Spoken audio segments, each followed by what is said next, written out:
The story opens with a woman telling a portion of her people's history on the desert planet, Arrakis. She explains that since before she was born the planet has been ruled by the cruel Harkonnens who have grown enormously rich harvesting the psychogenic substance melange. Paul Atreides learns about the planet Arrakis and its people. It is the only source of the psychoactive spice, which extends life and perception. Leto Atreides, along with soldier Gurney Halleck and Mentat Thufir Hawat, receive an imperial envoy. The Emperor fears Leto's growing political power and popularity in the Landsraad, a conclave of noble houses. Paul wants to travel to Arrakis early with his father, but Leto refuses. He explains the political situation. The Emperor has set up a conflict between House Atreides and House Harkonnen. Leto instead intends to strike an alliance with the Freemen in order to harness their desert power to his own. Reverend Mother Gaius Helen Mohiam arrives on Caladan to test Paul. Mohiam berates Jessica for producing a son for Duke Leto, rather than the daughter she had been ordered to produce. Mohiam warns Jessica that Paul's abilities are not fully developed and that he might die in the coming trials. She accuses Jessica of thinking that her son might be the Kwisatz Haderach, the fulfillment of a Bene Gesserit messianic prophecy. The Atreides arrive on Arrakis. When they disembark their ship, locals begin chanting a phrase Paul cannot recognize.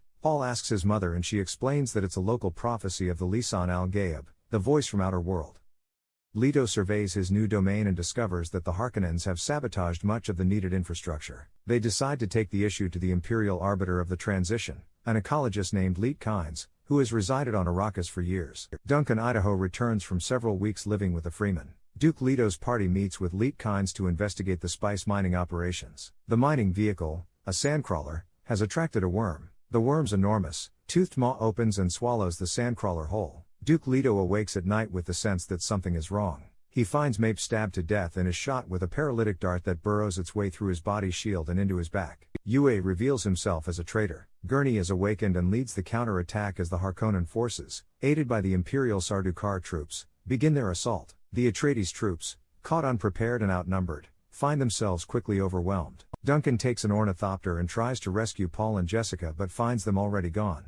Baron Vladimir Harkonnen has promised Mohiam and the Bene Gesserit that he will not harm Paul or Jessica. He sends some of his men to take them to the desert to die of exposure. Paul and Jessica see the devastation of Arrakeen from a distance. Yue meets with Baron Harkonnen and demands that the Baron honor his end of the deal. The Baron promises that Yue will be reunited with his wife and then slits his throat. Leto bites down on his fake tooth and expels the poison, killing everyone in the room except the Baron. Paul continues to have visions from his spice exposure. They are first of Cheney, however, they quickly change to visions of bloody conflict. Paul is horrified by what he sees and blames his mother and the Bene Gesserit. Paul and Jessica are rescued by Duncan Idaho, who managed to escape the slaughter. Duncan brings them to Kynes, who is set up in an abandoned terraforming station occupied by Freemen. Kynes sets up a thumper, intending to call a sandworm and ride it away, but she is mortally wounded by the Sardaukar. Paul has a vision of a Freeman man giving him advice, telling him that survival in the desert is a process. Paul retracts the thopter's wings and allows them to be carried deeper into the desert by the vortex of the storm.